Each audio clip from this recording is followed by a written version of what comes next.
Hey, Mr. Wright, I hope you're okay with this more chill, laid-back style, but that's kind of what I'm going for with this video I wanted to make it seem like the conversations I have with my friends about game design, because I'd like to preface this video with the fact that this is probably the best project you've ever assigned us, because in case you didn't know, and I doubt you did, I'm making an indie game development studio, and we have a game that has been kind of on the back burner because we literally cannot afford to make it, but it is very similar to the things you're asking about. So I thought I'd take this moment to actually talk about our game concept for a continent called Ishtar. So something that I think is really, really restricting in games, even when they call themselves open world and they're like, look, you can take on this cool approach to anything, is you're still bound to the story of the game. And I don't think there's anything inherently wrong with that. Like, obviously game developers want you to see the story they made, but I'm an environmental designer. My job is to tell stories through the environment, not through dialogue. So for me, everybody's going to see my stories because they have to use their eyes to look at the game. So I think in terms of development, that's been what my job has been. So I've been working in the background on the actual design concepts, and so the first thing that I decided to do in order to help create more player freedom is completely remove the idea of a main quest. No longer will a game refer to your different quests as main quests and side quests. They're all just called quests. And what they are basically little stories here and there that you can take part in, except some of them are smaller than others, and some are full-fledged campaigns. One that we've been working on is... I'm sorry, these are gonna be weird names, dude, but you gotta get used to it. It's a fantasy world. So we started working on this concept of a trade nation called the Shulatarians. Where they started is they were a single port, the port city of Shulataria. And because they were the single port on how to get to the continent, they controlled all trade, and they became the super wealthy empire, all based in one little port city. But eventually, the leader of the trade guild was like, hey, what if we just, conquered everything because we have the money? And they slowly started buying out more land until they controlled the entire coast of the continent. And then they eventually started pushing further into the continent, and suddenly all the other Ishtvarian nations are like, ah, crap, we're gonna get conquered by these rich people if we don't do something about it. And so there's a huge war, and it ends with a congressional signing agreement that the Shulatarians can maintain their land that they have earned through their conquest and through their purchasing rights. However, they do not get to have their own militia. Their militia is regulated by the Ishtvarian Congress. And so the story that I was really going for was specifically related to free will and player freedom, was taking the approach on how you wanted to view the situation. We're still trying to work out the kinks as to why the Shulatarians would theoretically be in the right for what they did. Regardless of whether or not people agree with the Shulatarians and their methods or their reasonings behind it, players still have the choice to support the Shulatarians in becoming an independent nation again. Or they can work for the Congress, and the Congress has reason to believe that the Shulatarians are training a secret militia in order to retake the continent. And so depending on the different things that the player does, will completely affect this storyline. However, it doesn't just affect this questline. It affects tons of other quest lines.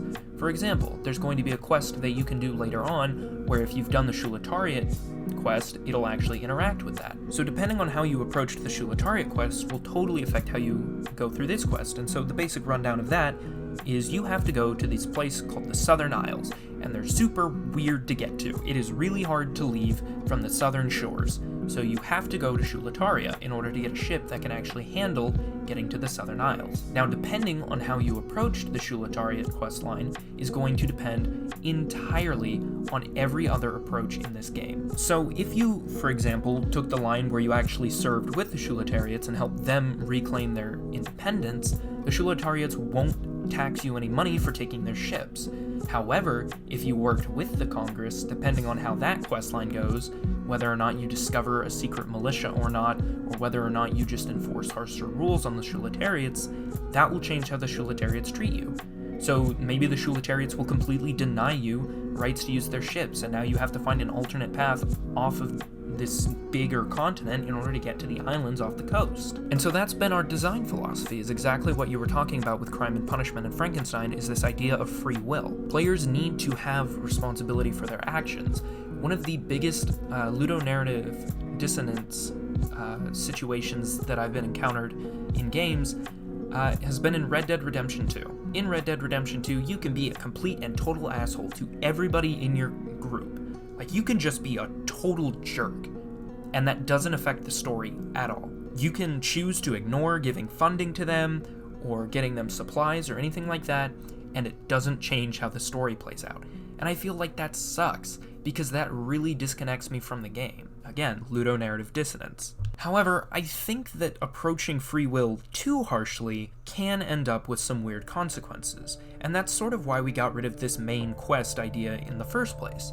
Because if you lock the main quest behind players' actions, you can end up soft-locking the player, which is basically causing them to restart the game, because they cannot progress any further. So I feel like the best way to approach this is, while yes, your actions will have consequences, like locking you out of certain quests depending on other quests you did and how you reacted to those, it's also going to change up things because there is no main quest. Every quest is a side quest. And so I think that'll help with the player's psyche and mentality of, oh, well, you know, this is just one of those quests. And that's kind of been the main goal of Ishtar as a game, as a series, whatever it's going to be someday. And, like, that's what me and my team really want to do, is make a game that encourages free will, that encourages you to explore and take on the world at your own pace. And it's not even just approaching the game from a narrative perspective where there's going to be more free will for the players. I want players to be able to choose whether or not they actually want to engage in combat or not. I want to include different things like wood cutting and farming, and other opportunities for players to get experience so that they don't necessarily have to go fight things. They can live a completely pacifistic, normal life, and that's the type of thing that I want in games, is for people to say like, you know what, I just want to sit down and play a farming simulator one day, and the next day I want to go murder monsters, and not have it feel like a shift in the gameplay. And so I feel like that's why Ishtar needs to be this game all about player freedom. Once you have complete and utter freedom, the game opens up and there's no longer a ludonarrative dissonance. The final major part of free will doesn't really relate to free will, at least from a narrative perspective. At the beginning of the game, we're obviously going to have a character creator, because if there's no storyline, then you can't just have a baseline character. Everybody can create their own character. And as part of that, we're going to be including backgrounds for characters, so you can be of noble birth or peasant birth, or whatever. And so the player has free will to choose what type of background they have. And depending on their background, that'll change how different people treat them. And that seems really hard to program, but it's actually not.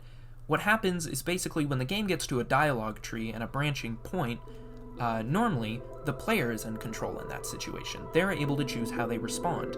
And on one half of the coin, the player will be able to choose how they respond. But on the other half, the AI is going to be given a similar dialogue tree. And in that dialogue tree, basically the AI is going to communicate with the code that the game has about the player, and says if the player has code X that says they're noble, then it's going to pick this dialogue option. And that's like one of the things that I'm really excited to work on, is this idea of every choice that the player makes is going to matter in some significant way. Whether or not you choose to spend your time cutting trees or growing food, that will affect, different stats of yours, and it'll also affect how many supplies you have. So it's really, really, really, really, really important to me that we explore free will in Ishtar. And I'm really sorry that I just subjugated you to like 9.5 minutes of me just absolutely rambling about a game that I want to make. But honestly, I could go on for hours. This thing makes me so excited, and I really hope that I've been able to illustrate this idea of Ishtar, the game of free will, to you, because I feel like it's gonna suck if I haven't been able to get my point across, because when I was reading your rubric about it, I was really, really, really excited because I saw it. In my head, I was reading it and I stopped dead in my track and I was like, this is Ishtar. What you're talking about is the game that I've been working on. Like, I have notebooks filled with these different quest lines and how they're going to play out depending on how the player reacts and how the world will change around them, and that it's really cool that you gave me this opportunity to actually talk about this so passionately. So thank you, Mr. Wright.